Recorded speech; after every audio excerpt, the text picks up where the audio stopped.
Sekarang kita tahu sama-sama bahwa pasar apartemen lagi nggak bagus. Lagi nggak bagus. Lagi nggak bagus ya. Kenapa kita arahkan investor kalau gitu masuk ke apartemen? Jangan dong. Karena pasar apartemen kita ini saat ini menderita.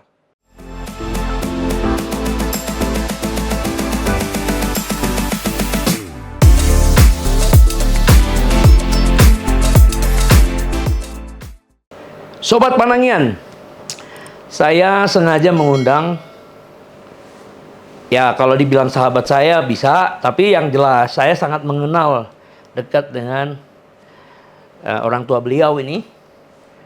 Seorang pengembang yang malang melintang yang berfokus di kawasan industri skala besar di kawasan Cikarang. Namanya Jababeka. Nah, yang saya kenal beliau ini adalah seorang petarung ya. Karena menghadapi krisis juga tidak ada masalah. Tahun 98 banyak orang yang sudah kolaps tapi tetap bisa eksis di perusahaannya di Indonesia ini sebagai pengembang skala besar dan terus menciptakan inovasi-inovasi dalam pembangunan kawasan dan subkawasan di Jababeka. Namanya itu Pak Darmono, SD Darmono lengkapnya. Itu ya Setio Darmono ya, kira-kira itu ya. Nah, sekarang putra beliau sebagai generasi kedua bisa dikatakan penerus ya. Yang sangat juga ya banyak dipuji oleh orang-orang ya sekelas Ray tadi, Sekjen Ray tadi ketemu di sini. Inilah calon the next ketua Ray. Mungkin karena perhatiannya. Namanya Suteja Darmono. Selamat datang Suteja ya. Saya dengar cerita Anda banyak di media bagaimana Anda datang dari luar negeri ya, kalau nggak salah dari Hong Kong ya. Dari China. Dari China Shanghai, ya. Pak. Ya, belajar lama di sana di usia sekitar 30-an ya. 30 ya. Ya, 30 35 lah antara itu datang ke Indonesia lalu diberi tugas untuk menjadi seorang katakanlah nggak tahu saya dari mana, dari bawah ya, tapi sekarang udah jadi CEO Jababeka Residence. Salah satu cabang atau subsidiary dari Jababeka TBK, Jababeka Korporasi TBK yang payungnya kan kawasan industri.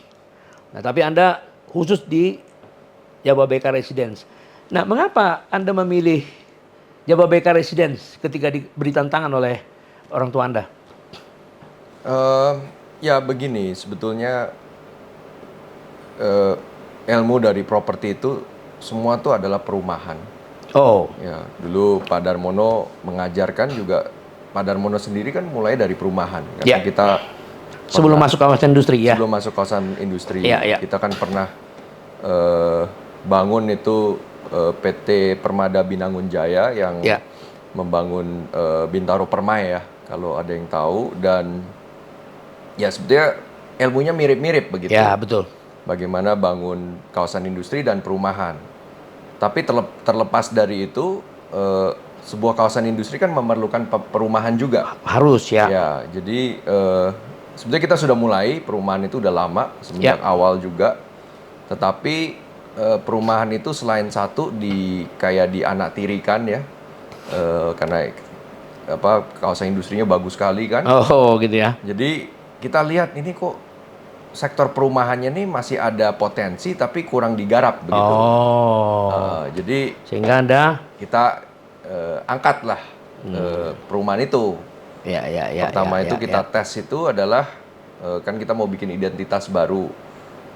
Apakah dengan nama perumahan lain gitu misalnya kan, jangan nama Jababeka. Tapi enggak, ada yang advis cobalah dengan kata-kata Jababeka Residence. Karena banyak yang takut kalau disebut kata-kata Jababeka yang image kawasan industrinya terlalu kuat itu membuat perumahan kita juga jadi kurang baik gitu. Tetapi ternyata tidak begitu. Ternyata pasar, pasar lah bisa menyerap begitu. Dengan branding Jababeka Residence. Jadi saya masih ingat itu tahun sekitar berapa ya. Tapi kita benar-benar launching brandnya itu adalah tahun sekitar 2017-2018. Jababeka Residence. Jadi kita keluarkan waktu itu ya memang kita menyasar kepada perumahan menengah ke atas ya. Kita luncurkan waktu itu produk pertama kita adalah Kawana Residence. Itu adalah sebuah apartemen golf ya, yang cuman 234 unit, tapi terjual dalam kurun waktu 2 bulan. 3 bulan. Tahun 2017 akhir, 2018 awal. Saat-saat properti udah menurun dia itu. Saat-saat sebetulnya lagi berat-beratnya. Iya, berat-beratnya lah. Terutama di timur Jakarta ya, karena waktu itu ada proyek besar juga ya, yang bangun apartemen kan di sana. Oh iya, puluhan ribu unit ya. Puluhan ribu unit. Ya, betul. Tapi kita bisa meluncurkan apartemen yang justru paling mahal di timur Jakarta sampai hari ini. Itu 2 bulan 3 bulan habis terjual begitu. Jadi itu merupakan satu prestasi yang cukup membanggakan bagi kami. Tahun 2018. Itulah Itulah prestasi awal dari Jakarta Residence setelah di branding jadi bagian dari Jababeka. Jadi sebetulnya Jababeka Residence sendiri itu sudah ada semenjak 2012-2013. Tetapi tidak pernah kita angkat. Sebagai branding. Ya. Nah, sejak 2018 ada produk apa lagi setelah? Setelah itu banyak sekali ya, karena memang jualan kita itu bahkan dari sebelumnya dari 2013 itu sampai 2000 sebelum pandemi itu cukup baik penjualan ya. Jadi kita hampir rata-rata tiap 2 bulan 3 bulan itu keluarkan perumahan, produk baru ya, produk baru, klaster perumahan, apartemen, ruko ya kan, itu cukup bisa diabsorb sama pasar begitu. Ya, jadi kemudian masuk ke pandemi, kita juga luncurkan satu perumahan yang khusus ya. Waktu itu menurut saya itu menjadi rumah yang didesain pada saat pandemi yang pertama kalau menurut saya. Tentu itu bisa didebat kalau di pasar ya, saya nggak tahu. Tapi kalau pernah ada yang dengar namanya Rotterdam, klaster Rotterdam perumahan itu benar-benar didesain dalam kurun waktu, bukan cuma didesain, dibangun dan diisi interiornya semua dalam kurun waktu 2 bulan. Dalam 2 bulan itu sudah langsung dipasarkan, ya, dan laku, habis juga, ya, karena waktu itu kejadian waktu di tengah-tengah pandemi, keadaan kan semua nggak jelas, jadi kita mengeluarkan produk itu dalam kurun waktu 2 bulan sudah selesai loh, sudah selesai dibangun, interior semua sudah selesai, dipasarkan dan langsung sold out. Apa keunikan sehingga di sold out itu Rotterdam cluster? Jadi waktu itu memang kita sedikit menyesuaikan dengan harga pasar, karena kita nggak tahu kan pada saat pandemi itu pasar itu mungkin perlu sedikit stimulus. Iya dong, semua terkena dampak lah. Nah, itu jadi kita keluarkan perumahan di kelas 399 jutaan. Di mana di kawasan seperti di Jababeka atau di Jabodetabek. Langka itu. Bisa dapat harga segitu, ya kan? Itu pertama. Kedua juga kita desain secara desain pandemi ya. Ya, semualah compact house tapi dengan ventilasi yang bagus, jadi work from home untuk mengakomodasi work from home. Kita siapkan fasilitas wifi dan sebagainya di mana-mana. Jadi smart home, semacam begitu. Itu menurut saya prestasi yang sangat menarik karena cuma 2 bulan. 2 bulan bangun rumah itu langsung juga jadi. nggak mudah, langsung jadi udah diisi semuanya. Nah, itu masa pandemi kan 2020-2021 lah ya, kurang lebih ya. 2020, Pak. Oh, 2020. Jadi pas di situ ya? Pas di situnya. Waduh. Karena kita waktu itu kan lagi bulan Maret ya. Maret kan ini. Diumumkan pemerintah ya. Ya, bulan April, bulan langsung Mei itu kan di lockdown ya kan. Lockdown ya. Nah, kita mulai itu, kita launching itu kalau nggak salah bulan Juli atau Juni ya. Juli atau Juni. Tentu tidak bisa ketemu langsung kan dengan masih bisa. Apakah pakai digital atau apa bantuan? Nah, kalau kebetulan saat itu di tempat kami itu karena kami kawasan industri, kami dibolehkan untuk kerja 24 jam 7 hari. Jadi saat orang semua work from home, saya work from office. dan karena kawasan industri itu kan industri kritis. Jadi diperbolehkan untuk buka. Kita juga pakai kesempatan itu. Dan yang menariknya kalau ingat pada saat itu kita sempat lebaran tuh. Libur lebaran. Nah, tukang-tukang kan pada stuck. Nggak bisa pulang kan. Ya udah, kita bikin keputusan dengan kontraktor. Ya. Ayo daripada nggak bisa pulang, mendingan kerjain rumah aja, bangun 24 jam 7 hari. Kita maksimalkan di situ. Oh, itu sebabnya bisa 2 bulan selesai. Makanya 2 bulan selesai. Oh, aduh. Jadi nggak pernah dengar tuh cerita kan? Ya. Mau bikin, launching 2 bulan nggak pernah. 6 bulan setahun lah biasa. Jadi gitu itu biasa ya. menjadi prestasi yang cukup menarik ya.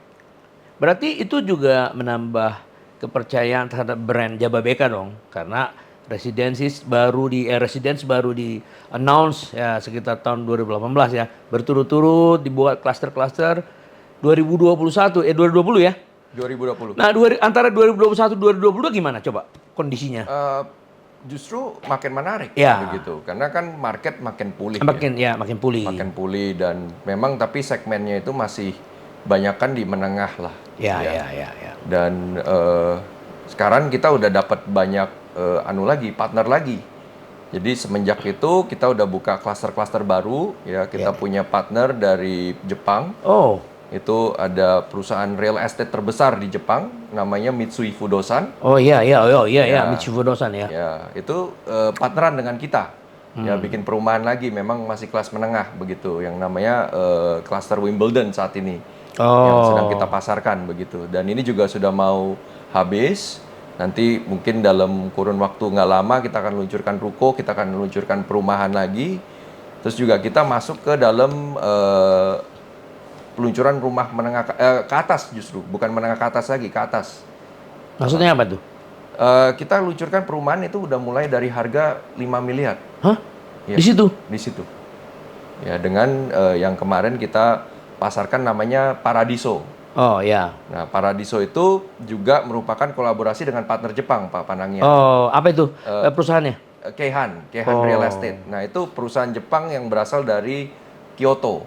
Oh, nah, ini kan ya kota kedua terbesar itu setelah Tokyo. Kota ketiga atau keempat gitu. Tapi kota ini kota yang sangat bersejarah, Pak Panangia. Iyalah, Kyoto kan, kalau Tokyo Kyoto kan, Pak. Ya, Kyoto itu kan kayak apa ya? Mungkin kayak Beijing ya, jadi kota sejarah. Kota gitu. sejarah. Bicara Kekaisaran Jepang ya. Kekaisaran samurai apa itu kan? Ya di situ ya, di Kyoto ya. Dari Betul. Kyoto awal mulanya ya. Oh, dari sanalah Keihan itu grup datang sini ya. Ya. Nah, pertanyaan saya, apa kunci sehingga perusahaan-perusahaan Jepang amat percaya pada Jababeka area gitu kan? Tentu kalau dia nggak merasa itu profit ya kan, nggak mungkin dia akan datang lagi teman yang lain dong ya. Jadi Anda menciptakan sebuah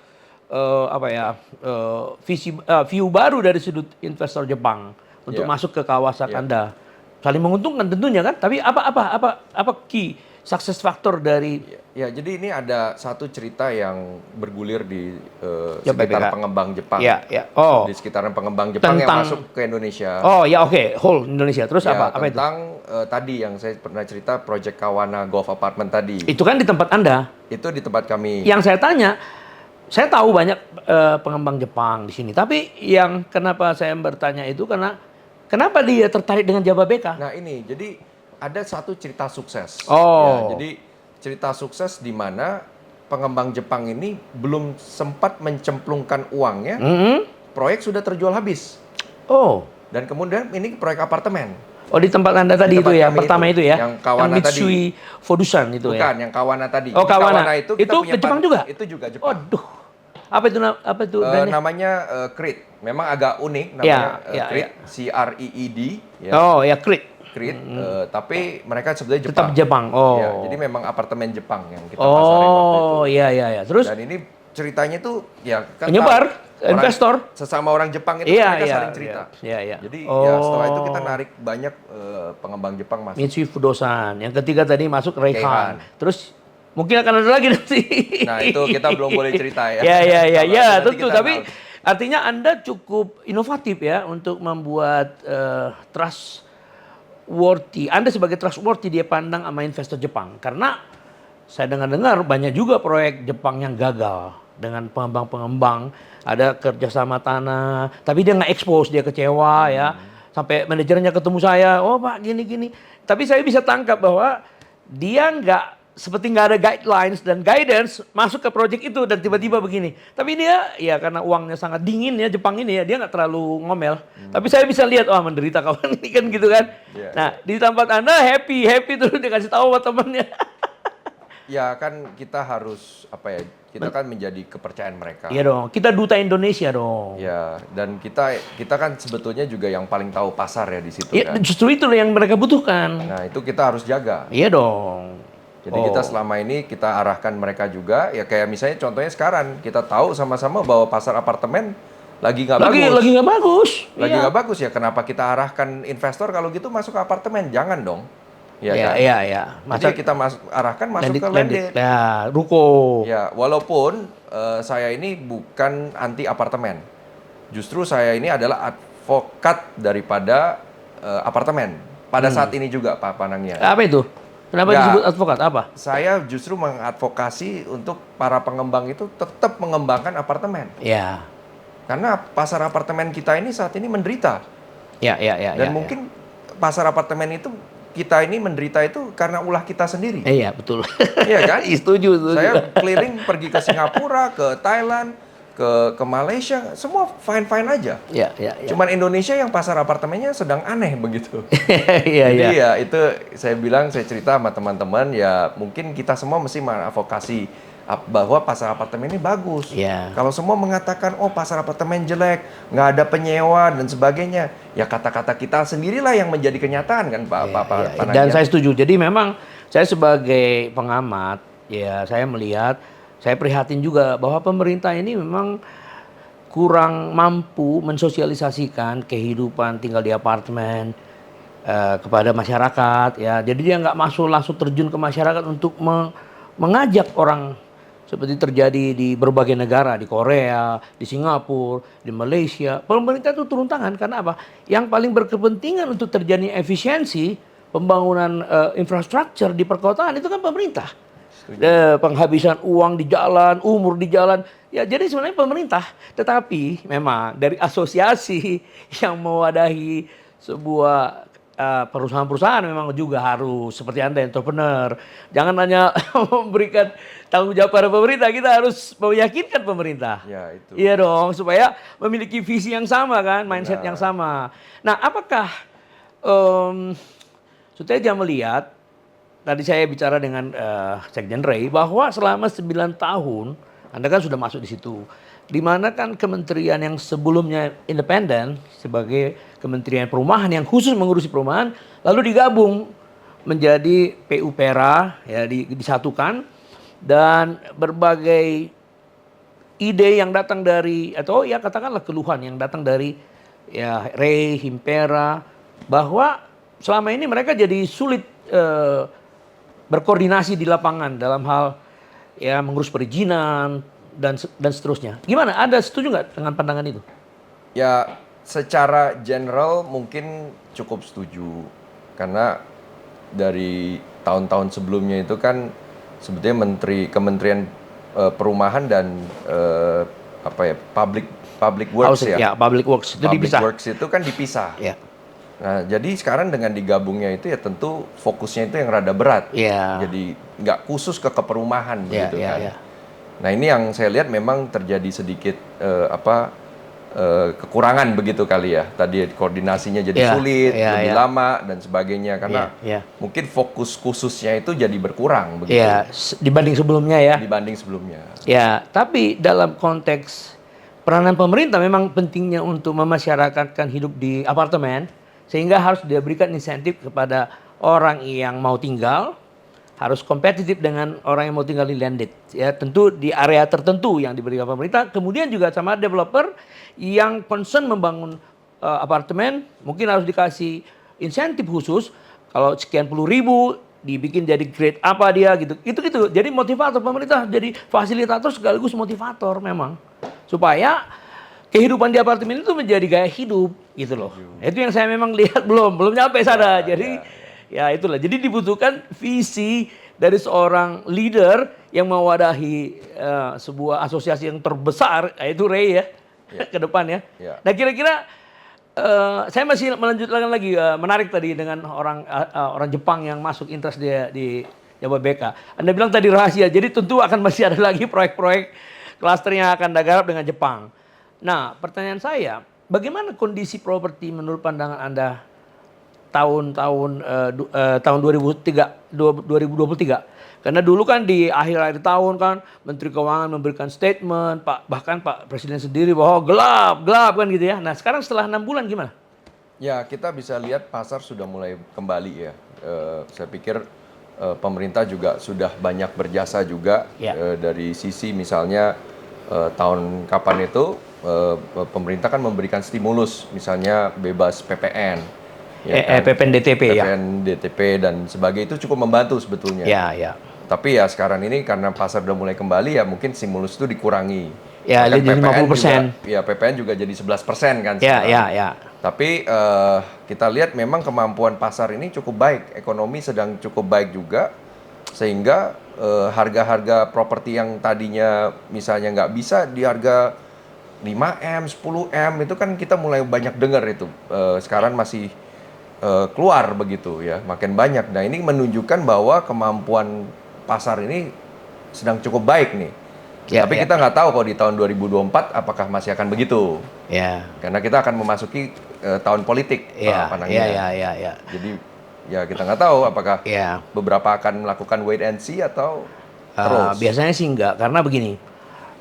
Sejak 2004, sejak pemerintahan Indonesia memperkenalkan one man one vote dalam election, sebenarnya sudah terjadi decoupling antara housing atau ekonomi dengan politics.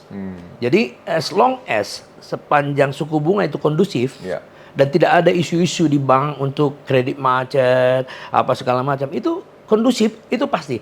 Nah, kalau kita lihat pengalaman tahun 2023, tahun politik, bahkan Menteri Keuangan ngomong gelap, berpengaruh kepada menengah ke bawah. Ada anak saya yang menjadi manajer pemasaran di salah satu kawasan. Dia bilang, wah semua nutup uangnya nggak mau, karena dia bilang gelap. Ya.